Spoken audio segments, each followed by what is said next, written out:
Goeiemôre, geliefde gemeente en ook hartlik welkom aan enige besoekers wat vanmôre saam met ons hier mag wees.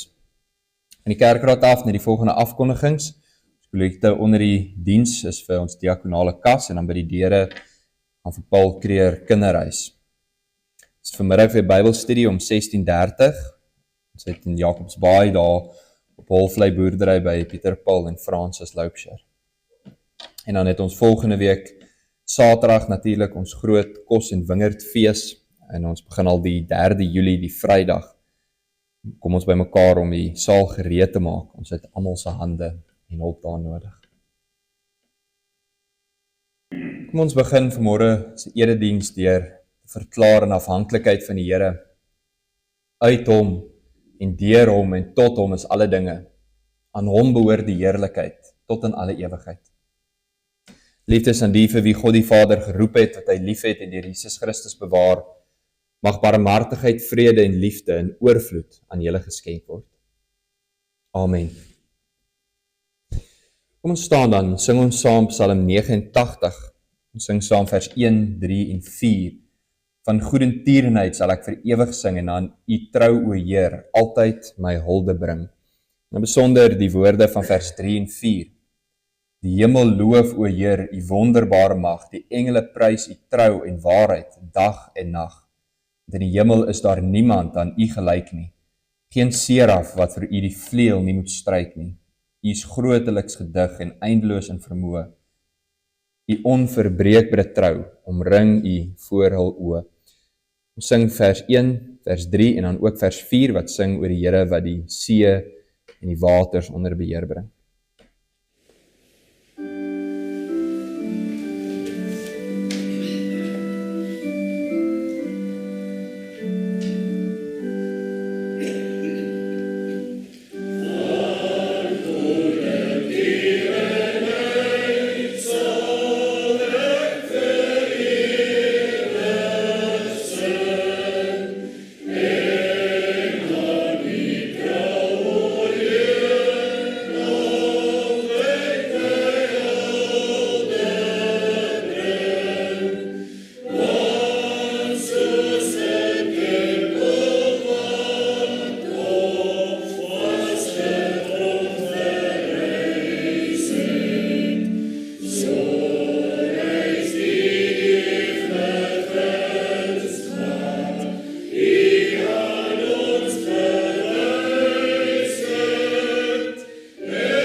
In die jaar 325 na Christus het daar in die kerke 'n vraag ontstaan: wie is Christus? Wie is Jesus?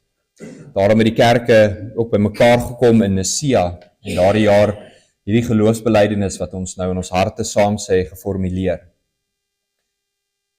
Ons glo in een God, die almagtige Vader, die skepper van hemel en aarde, van alle sigbare en onsigbare dinge. Ons glo in een Here Jesus Christus, die enige gebore Seun van God, voor al die eeue uit die Vader gebore. Hy is God uit God, lig uit lig, ware God uit ware God, gebore en nie gemaak nie, een in wese met die Vader, deur wie alles tot stand gekom het.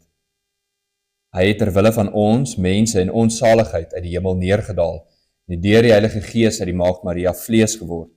Hy het mens geword. Onder Pontius Pilatus is hy vir ons gekruisig. Hy het gelei en is begrawe. Op die 3de dag het hy volgens die skrifte opgestaan. Hy het na die hemel opgevaar en hy sit aan die regterhand van die Vader en hy sal met heerlikheid terugkom om die lewendes en die dooies te oordeel. In sy koningskap sal daar geen einde wees nie. Ons glo in die Heilige Gees wat Here is en lewend maak. Hy gaan van die Vader en die Seun uit en hy word saam met die Vader en die Seun aanbid en verheerlik. Hy het deur die profete gespreek. Ons glo aan een heilige, algemene en apostoliese kerk. Ons bely een doop tot vergifnis van die sondes. Ons verwag die opstanding van die dooies en die lewe van die toekomstige bedeling. Amen. Ons gaan sit en dan gaan ons saam luister na die wet van die Here. Ons luister saam na die wet van die Here. Ons lees eers uit Eksodus hoofstuk 19, 'n kort gedeelte.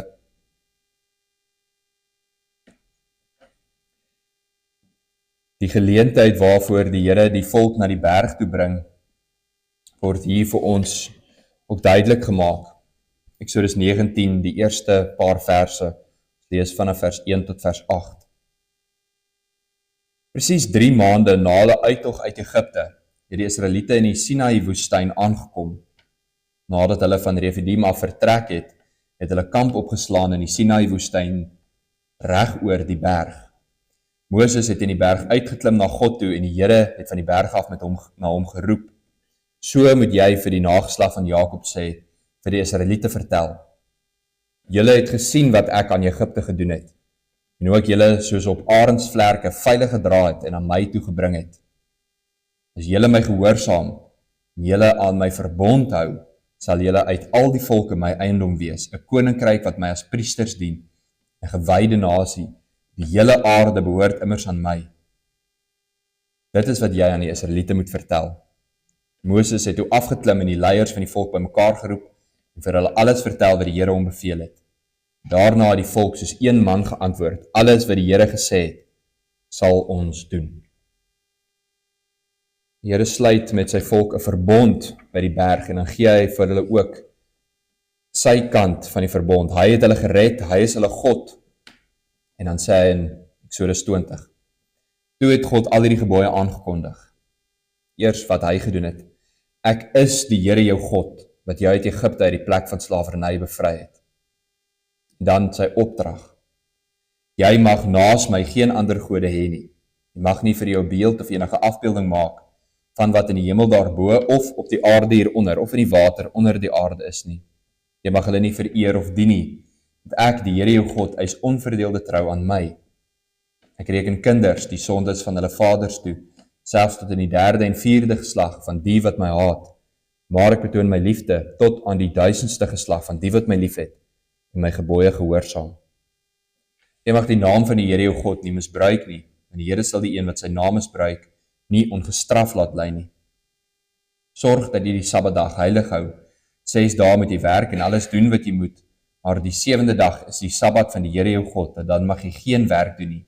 Nie jy of jou seun of jou dogter, of die man of vrou wat vir jou werk, of enige dier van jou, of die vreemdeling by jou nie. Die Here het in 6 dae die hemel en alles daarin gemaak, die aarde en alles daarop, die see en alles daarin.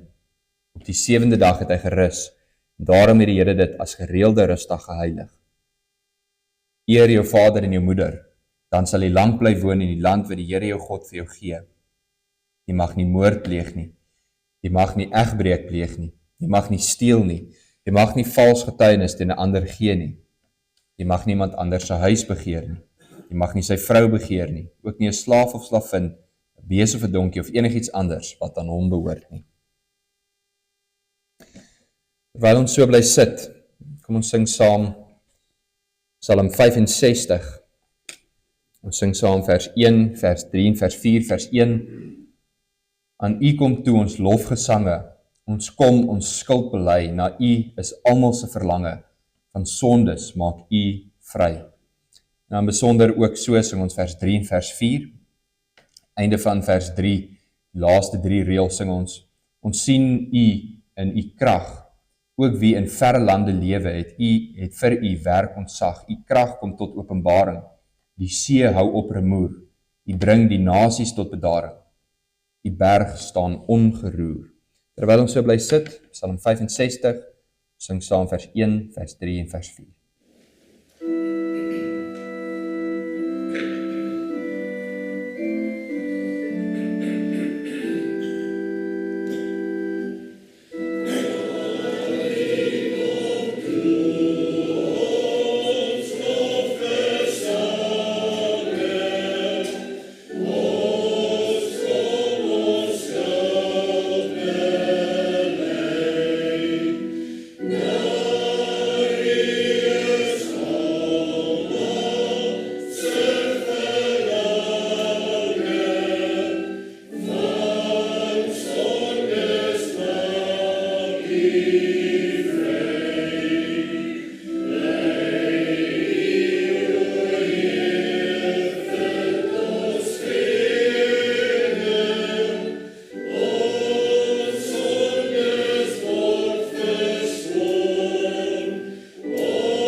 Broers en susters, kom ons bid saam. Vader wat in die hemel is, Here, ons loof en ons bely saam met die digter van Psalm 8. Here, ons Here, hoe wonderbaar is U naam op die hele aarde. Hoe glansryk alles wat U in die hemelruim geplaas het.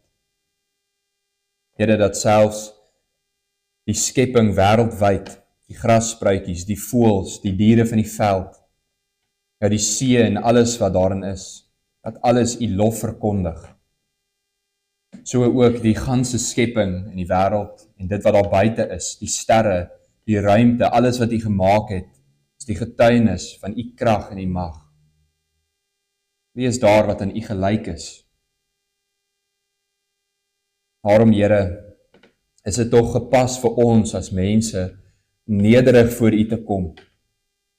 Nou, U wat die Allerhoogste en Almagtige is, U wat alles in wysheid en in krag gemaak het, en U wat ook ons gemaak het, U wat ons lewe bepaal, U wat bepaal hoe ons moet wees, en dat ons nog die vermetelheid het om teen die almagtige Skepper te rebelleer, en dat ons in ons sonde bevlek en besmet word, onheilig word, onwaardig is om voor U te kom.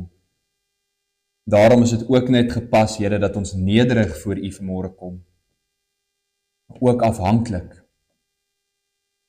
Here, ons kom nie uit ons eie krag nie, ons kom nie uit ons eie deugde of ons eie heiligheid nie. Ons kom na U toe in die naam van U Seun. Ons kom na U toe in die naam van ons Here Jesus Christus, Hy wat ons vlekkeloos voor U laat staan. Hy wat ons skoon was van al ons sondes. Hy wat ons bekleed met sy geregtigheid en sy heiligheid. Here, ons kom in sy naam vanmôre. Daarom kom ons ook vreesloos. Daarom kom ons ook met vrymoedigheid, Here, want ons noem U ons Vader. Nou, U ons Skepper, maar ook ons Vader wat vir ons lief is, wat ons dra deur die lewe, wat ons seën en ons oorgiet met al die goeie dinge. Dankie, Here, dat U vir ons goed is. Ons loof U naam. Ons loof U dat U so wonderbaar en genadig is. En ons dank U dat ons as U volk by mekaar mag kom vanmôre om U te hoor praat. Daarom, Here, gee ons ook geopende harte, ontvanklike harte. Maak ons gewillig en bereid om nie net te luister nie, maar ook toe te pas en uit te leef waartoe U ons roep. Help ons om onophoudelik en elke dag oral waar ons gaan te praat oor die groot dinge wat God in ons lewe gedoen het. Dat ons sal getuig van U genade en die liefde en die krag. Here, ons bid ook so dat U krag sal gee aan die in ons gemeente wat nie kan wees nie, die wat hier is onder baie beproewinge, swaar kry, uitdagings. Ons bid, Here, dat U met elke lidmaat sal wees, elkeen van die kinders sal wees, en ook ons geliefdes. Help ons, Here, om almal wat ons teekom, almal wat oor ons pad gebring word, almal met wie ons in kontak is, dat ons woord van waarheid en opbouing vir hulle sal gee. 'n Woord van bemoediging deur die evangelie. En dat ons ook so in waarheid en in liefde met hulle sal praat. Gee, Here, dat ons ook sal uitreik na die wat minder het as ons, na die eensames, die siekes, die wat swak en afhanklik is, en die wat nêrens anders heen het om te gaan nie, dat ons daar vir hulle sal wees. Ons bid ook, Here, dat U wysheid sal gee vir ons en vir ons geliefdes oor die besluite wat ons moet maak, oor die dinge wat in ons lewens aangaan. Ons bid dat U sal wees met die verhoudings in die gemeente, met mans en vrouens in hulle huwelik, met vaders en moeders en hulle kinders, met familie en vriende en almal wat swaar kry. En nie net dit nie, Here, ook die wat dankbaar is, dat U ons 'n hart van dankbaarheid en vreugde sal gee, dat ons ook dit sal sien as gawes uit U hand. Ons pleit, Here, wees met ons in hierdie erediens, dat ons nie net die stem sal hoor nie, maar bewus sal word van die heiligheid en die krag en die mag, dat ons nederig voor U sal kom. Ons bid dit in die naam van ons Here, ons Koning, ons Verlosser en ons God, Jesus Christus. Amen. Broers en susters, ons lees vanmôre uit die woord van die Here. Ons lees uit die evangelie volgens Lukas vanaf hoofstuk 8. Ons gaan 'n lang gedeelte lees. Ons lees vanaf vers 22 tot 56 en ek lees vir ons uit die ou vertaling, die 1933-53 vertaling.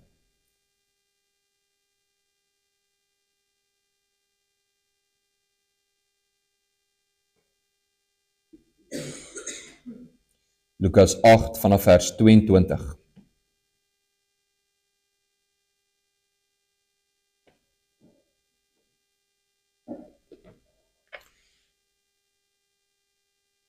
En op een van daardie dae het hy en sy disippels in 'n skuit gegaan en hy het vir hulle gesê, laat ons oorvaar na die oorkant van die see.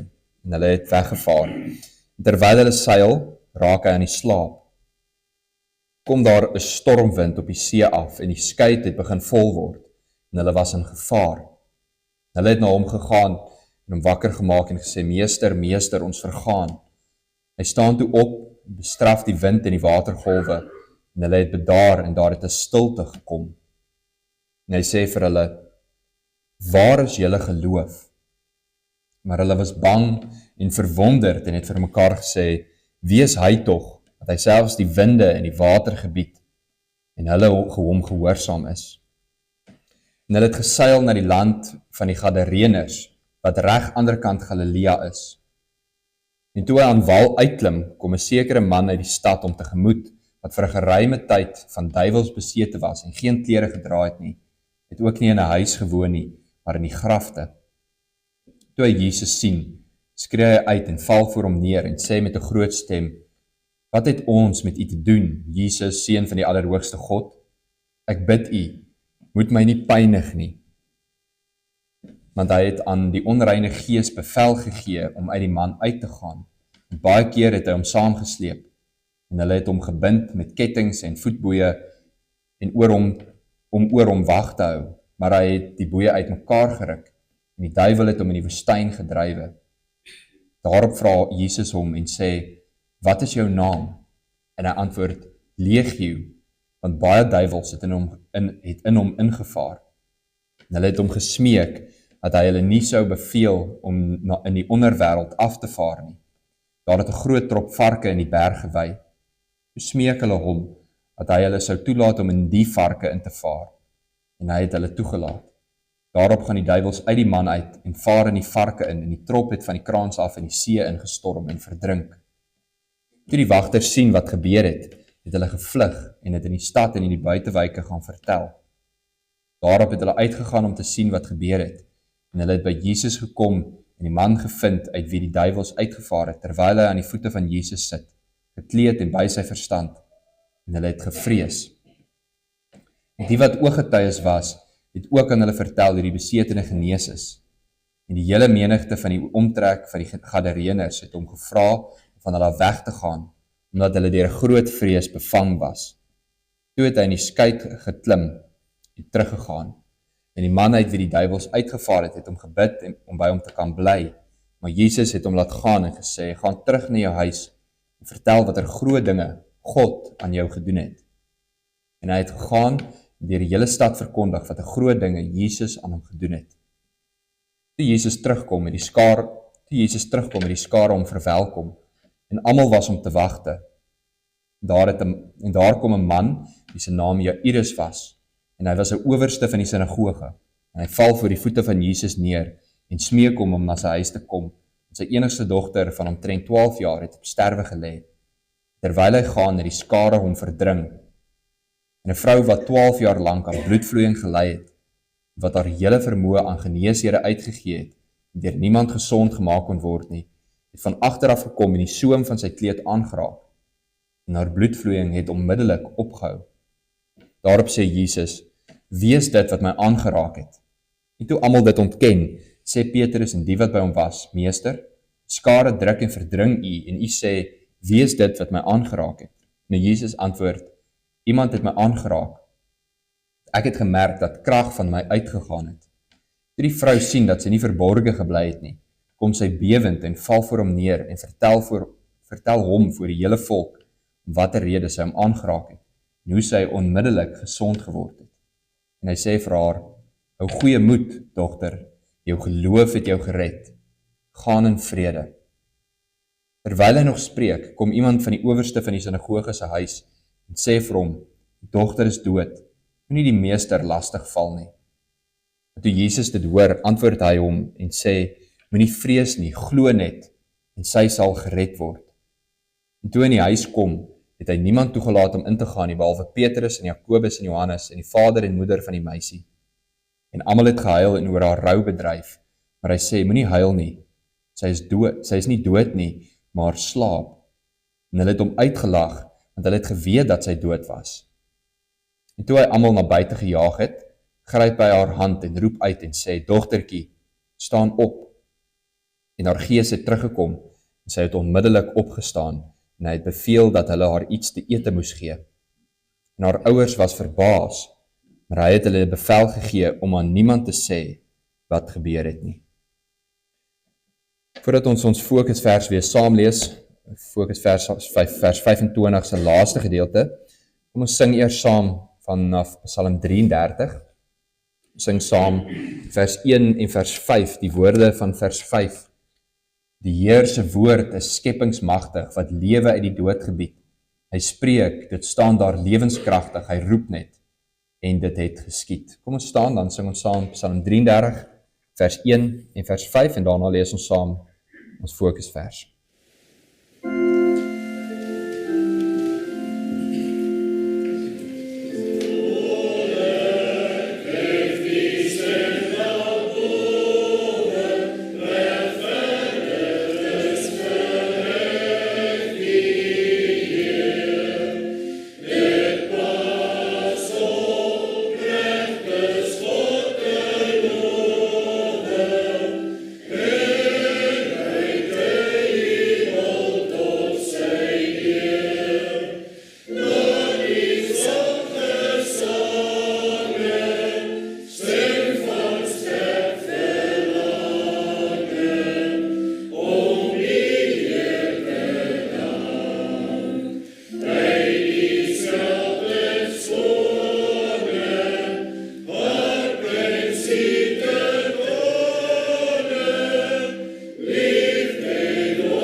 Ons fokusvers, die laaste gedeelte van vers 25.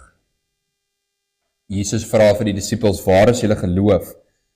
Maar hulle was bang en verwonderd en het vir mekaar gesê, en dan is ons fokusgedeelte, wie is hy tog, dat hy selfs die winde en die water gebied, en hulle hom gehoorsaam is?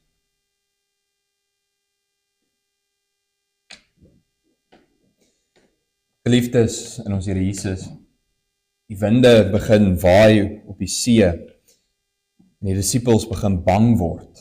Hulle word angstig, en hulle roep in hulle nood uit, Meester, Meester, ons vergaan. En dan vra Jesus vir hulle, waar is julle geloof? En later in die hoofstuk lees ons van 'n ander tipe storm wat vir Jairus getref het. Sy enigste dogter in 'n kritieke toestand, en in sy nood hardloop hy na Jesus en sê, Meester, Meester, my dogtertjie lê op sterwe, kom gou. En dan word die storm eintlik nog erger, toe iemand van sy huis af weer na hom toe kom en sê, Die dogter is dood. En net soos Jesus vroeër die disippels opgeroep het, roep hy nou weer vir Jairus op. Moenie vrees nie, glo net en sy sal lewe. Glo net. Dit is baie duidelik dat dit die boodskap van hierdie gedeelte is, glo, om geloof te hê, geloof te midde van ons storms. En dis hoe preke baie keer oor hierdie gedeelte gaan, en baie keer sal predikers dan juist klem lê op geloof, die krag van ons geloof. Deur die krag van ons geloof word die storm stil. Baie keer gaan 'n preek maar so. Daar's baie storms in ons lewe, maar Jesus maak die storm stil, glo net, en alles is oukei. En hoe groter die storm, hoe meer moet jy maar net glo. Geliefdes, is waar. Geloof is belangrik. Dit is 'n kosbare en mooi boodskap om te glo. Maar dit is nie die ware diepte van hierdie gedeeltes nie. Lukas 8 vers 22 tot 56 gaan nie in die eerste plek oor ons en oor ons geloof nie. Dit gaan oor die een in wie ons glo. Dit gaan ten diepste oor die vraag wat ons onsself moet vra te midde van daardie storms. Wie is hy tog? Wie is hy dat hy die winde en die water gebied en hulle hom gehoorsaam is? Ons kyk dan vanmôre hoe Lukas 8 vir ons hierdie vraag beantwoord en ons het so 'n bietjie van 'n padkaart. Eerstens gaan ons hierdie verhale weer moet vertel en die fokuspunte wat die teks daarop lê, moet ons uitlig. Tweedens gaan ons dan hierdie vraag beantwoord, wie is Jesus? En derdens gaan ons dan kyk na geloof. Ons verstaan dan en lees dan nou maar net weer die verhale. Kyk waar lê Lukas vir ons hierdie klem. Lukas vertel eintlik hier vir ons 3 verskillende verhale. Elke keer 'n verhaal wat op 'n ander plek gebeur, op die see of op die land. Elke keer is daar 'n ander gehoor, 'n unieke uitdaging en dan ook ander uitkomste. Daar is 'n paar gedagtes wat ons maklik kan miskyk wat met mekaar ooreenstem. Die eerste ene, die belangrikste is waarskynlik dat daar in elke een 'n ernstige noodtoestand is. Om aan te sluit by die preke wat ons gewoonlik hoor, elke een van hierdie stories het hulle storms. Maar dit is veral belangrik om te sien hoe hierdie storms vir ons beskryf word. Vers 22, waar Jesus saam met sy disippels oor die Genesaret meer, of ook bekend as die See van Galilea. Hierdie groep manne kon maklik die lang pad om die meer gestap het, maar hulle besluit doelbewus, omdat daar ook 'n paar ervare vissermanne onder hulle is, om die kort pad te vat, om oor die see, oor die meer te vaar. Hierdie watermassa het op 'n baie spesifieke geografiese plek gelê, en dit het seevaart uitdagend gemaak. Die meer lê in 'n diep kloof, 212 meter op die oppervlakte onder seevlak. En dit veroorsaak dat daar baie keer warm lug daar vasgevang word. En daarteenoor is daar in die omgewing rondom dit steil heuwels. Op die heuwels en op die hoë berge koel die lug weer af. En sekere besondere omstandighede sak hierdie swaar en koel lug af ondertoe en die warm lug styg op. En dan kan daar skielik en onvoorspelbaar 'n storm op die meer vorm. En binne 'n paar minute is hierdie meer wat gewoonlik seepglad is, wat glad nie 'n rimpel of 'n golf het nie, word dit skielik stormagtig en onstuimig. En terwyl hulle op hierdie meer geseil het, daar juis so 'n storm op hulle toegesak. Matteus sê in sy evangelie, dit was asof daar 'n aardbewing op die water was. Die boot word geskit en die water kom selfs nou in die boot in. Hierdie ervare vissermanne, wat waarskynlik al hoeveel keer storms beleef het, roep uit, Here, Meester, ons vergaan. Geliefdes, wat kan ons tog doen? Wat kan ons tog doen teen die verskriklike kragte van die natuur? Selfs met al ons tegnologie en al ons vordering, selfs met al ons slim planne, ons kan dit dalk so 'n bietjie keer of terughou, maar ons gaan dit nooit 'n einde aan 'n storm kan bring nie. Ons gaan nooit 'n tornado weg kan waai nie. Ons gaan tog nooit 'n vulkaan kan keer nie. Ons is magteloos teen die kragte. En hierdie magteloosheid sien ons dan ook in die volgende verhaal. Aan die ander kant van die meer kom daar 'n man hulle tegemoet. Hy kom uit die stad uit, hy kom na hulle toe. Hy is al 'n geruime tyd van duiwelsbesete, lees ons. hierdie demoniese magte het die man sy hele lewe oorgeneem. Hy het geen beheer van sy eie denke, van sy eie gedrag nie. Ons lees, hy het nie klere gedra nie. Die geeste het hom na verlate plekke gedryf, dat hy op die ou end van die plek maar tussen die grafte gaan bly het. In Markus lees ons ook, dat hy homself met klippe stikkend geslaan het en dag en nag geskree het. Hy het ook die mense in die omgewing getuister, as daar iemand verbykom het hulle 'n leed aangedoen. Daarom het hulle hom maar probeer vasmaak met boeie en kettings. En so hy elke keer maar net deur die mag van hierdie geeste die kettings gebreek het. En die bose geeste het sy lewe vernietig. En nie hy, nog enige iemand van sy familie, vriende of die omgewing kon hom keer nie. Hulle kon hom nie beheer nie. En dan raak hierdie gevaar eintlik nog groter, wanneer ons later in vers 30 lees, dat hy deur baie demone, en nie net gewone demone nie, maar wrede demone besete was. Wanneer Jesus na sy naam vra, dan antwoord die demone, Legio is my naam, want ons is baie. 'n Legioen was 'n afdeling van soldate in die weermag, tussen 5 en 6.000 soldate. Met ander woorde, hierdie man het nie net een demoon nie, maar baie demone in hom gehad. En boonop noem hy homself Legioen. Hy sê, ek is gereed en gewapen, ek is hier vir oorlog. Later sien ons die vernietigende effek van hierdie bose geeste. Die Here gebied dat hulle in die varke mag ingaan, en al daai varke val daai trop varke, val van die kraans af van die see in en hulle almal verdrink. Wat kan 'n mens tog doen teen 'n mag so groot en so sterk soos dit? Wat kan ons doen teen 'n mag wat ons nie eers kan beheer of sien nie? Wat se kans staan ons teen 'n vyand soos dit? Dan kry ons die derde verhaal, en eintlik 2 verhale in een. Dit begin met die verhaal van Jairus en sy siek dogtertjie. Maar dan op pad na Jairus se huis toe word Jesus onderbreek deur 'n vrou, 'n siek vrou wat aan bloedvloeiing ly. Verwys waarskynlik na 'n ongeneesbare toestand van bloeding, onbeheersbare bloeding. Vir 12 jaar lank het hierdie vrou in hierdie toestand geleef. Sy het nie 'n idee gehad wat normaal mee is nie. Ons lees, sy het al haar besittings aan ervare dokters uitgegee. En dit het dan nie beter gemaak nie. Trouwens, sy het baie keer onder hulle gelei, en dit het eintlik net slegter met haar gegaan. Die woorde, daar's tog niks wat ons vir jou kan doen nie. Nie woorde wat net vir haar nie, maar hoeveel mense moes dit al gehoor het, verslaan en magteloos.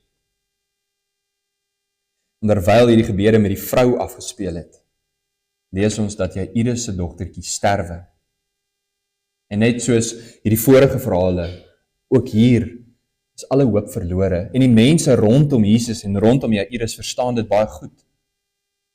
Hulle sê vir Jairus, tog nie die meester langer pla nie, die dogtertjie is dood, daar's nou niks wat ons meer kan doen nie. Die mense in die huis het al begin huil, wanneer Jesus sê nee, sy slaap net, dan lag hulle vir hom, en daar staan, hulle het geweet dat sy dood is. Wat kan 'n mens tog doen? Wat kan Jesus nog langer doen? Broers en susters, sien julle die ooreenkomste? Dis 3 verhale met unieke toestande, maar elke keer 'n noodtoestand. Elke keer kom Jesus voor 'n ontembare mag, 'n mag wat sterk is, vernietigend is, 'n mag wat niemand kan beheer nie, 'n mag wat hoop en geloof van ons af wegneem, 'n mag wat ons nie kan verslaan nie. En elke keer word dit net erger. 'n Storm, daarna bose magte, daarna siekte en dood. En dit is nie net fisiese bedreigings nie, maar ook emosioneel en geestelik. In die storm lees ons dat die disippels alle moed verloor. Hulle gaan na die Here toe, en in die ander evangelies lees ons, hulle sê, Meester, Meester, gee U nie om dat ons vergaan nie. Hulle hoop is weg, en boonop vertrou hulle nie meer in die Here nie. Dis asof hulle sê, Here, U gee nie eers meer om dat ons doodgaan nie, U slaap. Die demoonbesete man was eensaam, afgesonder. Hy was heeltemal sonder beheer, heeltemal sonder hoop, en die psigologiese trauma wat hy moes deurgaan, kan ons eers beskryf nie.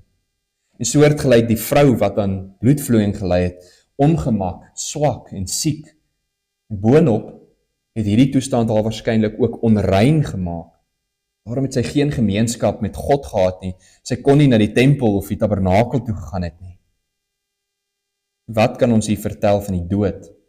Baie van ons nie al reeds beleef het nie.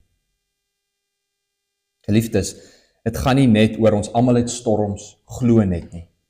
Hierdie is omstandighede wat alle geloof, alle hoop van ons af wegvat. Dit bring ons dus by die sleutel van die teks.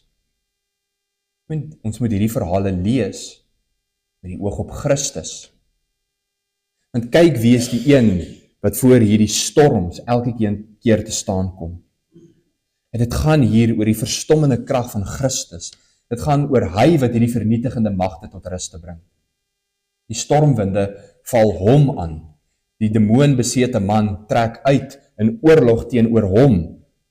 Ja, die siek vrou gryp na hom, die dood lag vir hom. Het gaan nie oor hoe sterk is jou geloof nie. Die vraag is, wie is hy tog? In Lukas 8 antwoord hierdie vraag bietjie vir ons. Die disippels vra in vers 25, wie is hy tog, dat hy selfs die winde en die water gebied en hulle hom gehoorsaam is? Die Bybel antwoord herhaaldelik dat daar net een is. Daar is net een wat mag het oor die natuur, oor die wind, oor die water en die weer beheer, en dit is God alleen. Amos stel dit so duidelik, ook die psalm wat ons vanmôre gesing het, die Here, die almagtige God, dit is sy naam. Maar dan brei vers 39 verder uit.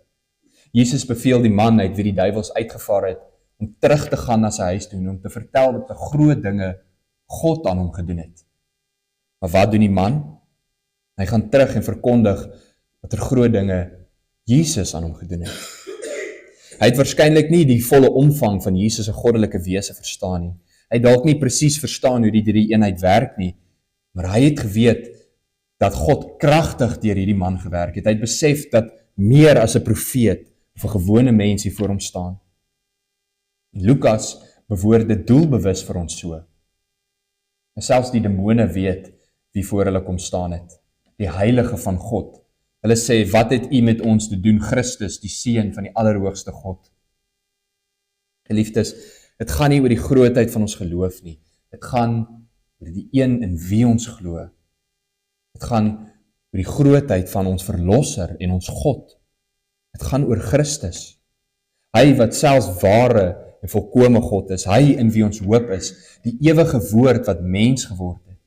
Dis hy wat die krag het om die storm stil te maak. Dis hy wat die krag het om daardie magte te verslaan vir wie ons magteloos staan. En dis hy wat bose, siekte, selfs die dood, selfs deur die dood heen ons red. Dis hy wat uitkoms gee, in plekke waar daar geen hoop is nie. Ons verlosser en ons God, ons Here Jesus, was ook volmaak mens. En dis eers hy wat vir ons die voorbeeld van geloof stel, voordat hy vir ons sê om te glo. En kyk, hoe stel die drie verhale vir ons die kontras. Vers 23 en 24 lees ons van die storm wat woed. Te midde daarvan gaan lê Jesus rustig en slaap. Hy ken die woorde van Psalm 4, ek wil in vrede gaan lê en met eens in die slaap raak. Met u, o Here, u alleen, laat my veilig woon. In die aangesig van 'n legioen demone, in die aangesig van 'n weermag, sê die Here Jesus, soos die profeet Elisa ook gesê het, vrees nie, want die een wat by ons is groter en meer as die wat by hulle is. Jesus weet dat die siel van alles wat leef en die gees van die mens in sy en in sy Vader se hand is. En daarom sê hy vir Jairus, sy sal gered word. Hy ken die beloftes van Jesaja 26. Die wat op die Here vertrou, gee hy voorspoed. Daarom sê hy, dogter, hou goeie moed en gaan in vrede.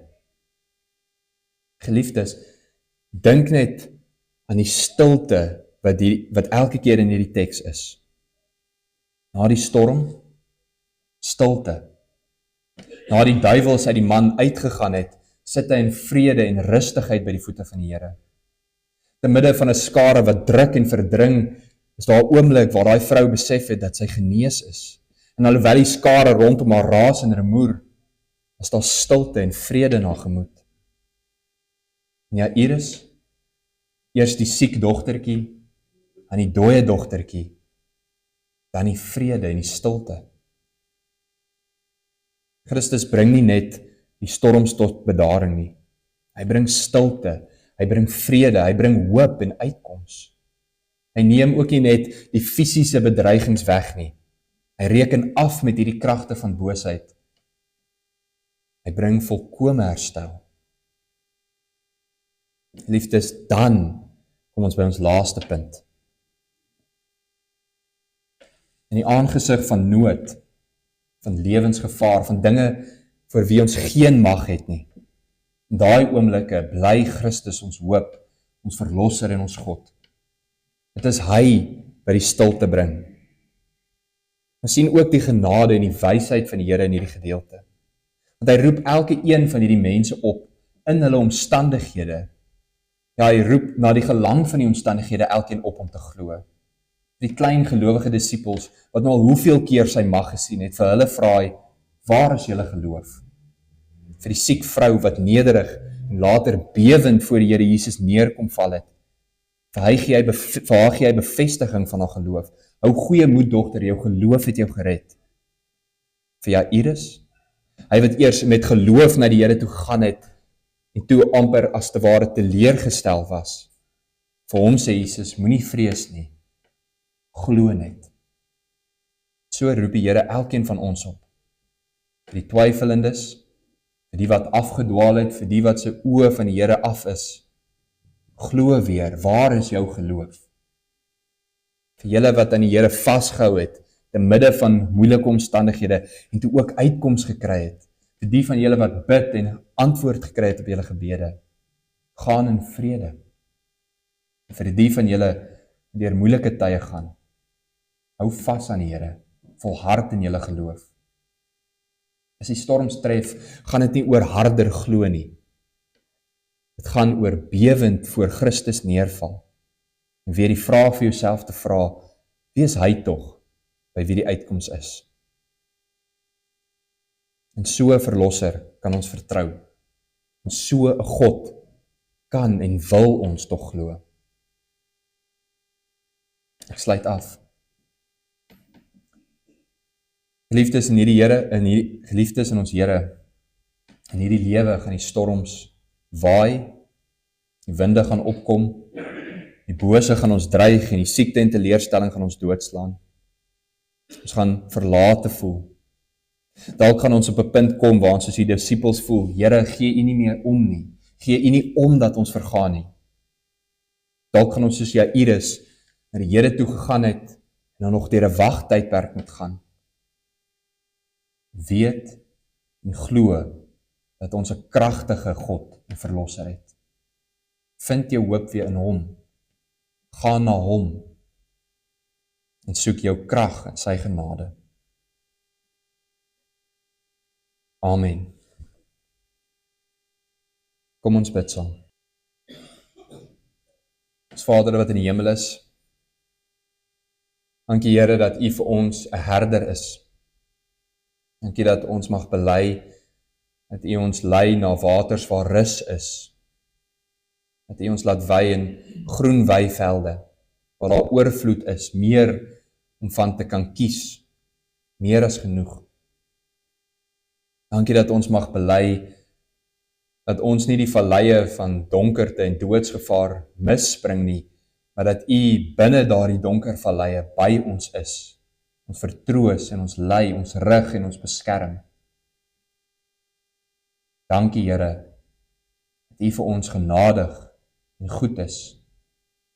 Dankie Here, magtige Vader, dat U U seun stuur, self ewig en ware God, wat in hierdie bestaan van ons inkom, wat weet wat dit is om versoek en verlate te wees, wat weet wat dit is om seer te kry, om bang te wees, maar wat vir ons die ware voorbeeld van geloof gestel het, wat vir ons die storms in die oë gekyk het en tot bedaring gebring het, wat vir ons die kruis verduur het, vergifnis gegee het. Dankie Here vir so 'n verlosser. En staan ons ook deur U Gees in ons geloof by. Versterk ons, rig ons oë weer op Christus. Gee ons weer krag vir hierdie week wat voorlê. Mag Here wat ons sê en wat ons doen vir U welgevallig wees. sal U ons altyd lei in Christus naam. Amen.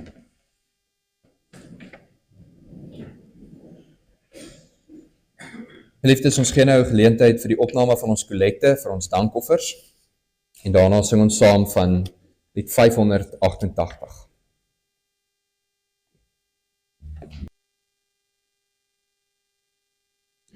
Liefdes, kom ons sluit af deur saam te sing van lied 588. Ek lees vir ons die 3de vers. Nooit kan geloof te veel verwag nie, want God bly aan sy woord getrou. Geen grense is daar aan sy mag nie. Hy sal al sy beloftes hou. Die hoop op hom vervul ons lewe. Laat ons die koninkryk verwag, totdat die volheid van sy vrede nuut deurbreek op die laaste dag. Ons staan en sing ons saam, lied 588 vers 1, 2 en 3. Daarna die seën van die Here.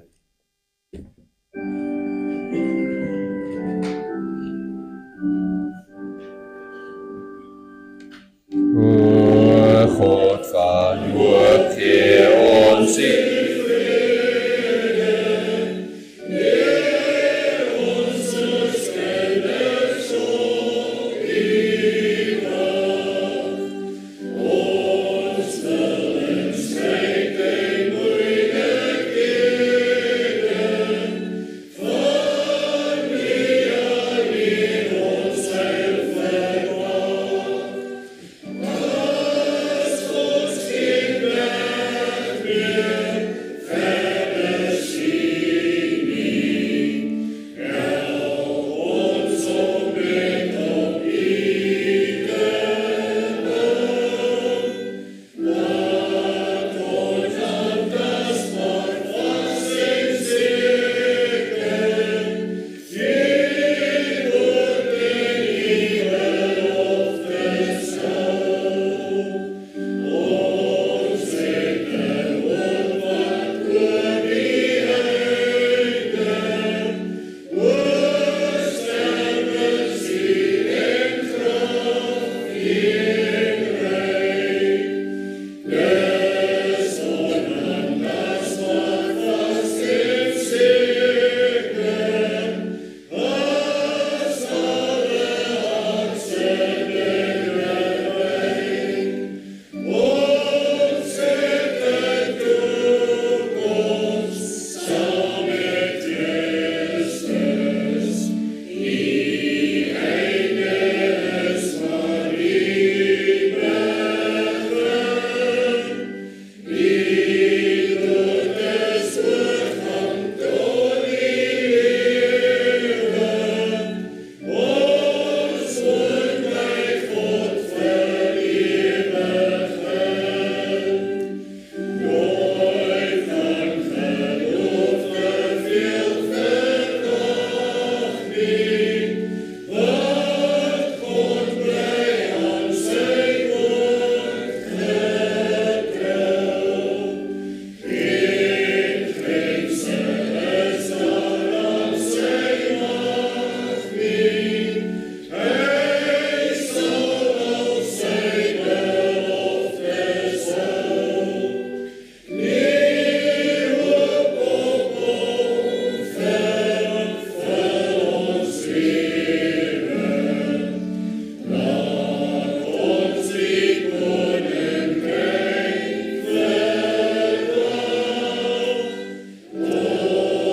totdat die volheid van sy vrede nuut deurbreek op die laaste dag. Geliefdes, ontvang die seën van die Here. Die Here sal jou seën en jou behoed. Die Here sal sy aangesig oor jou laat skyn en jou genadig wees. Die Here sal sy aangesig oor jou verhef en aan jou sy vrede gee. Amen.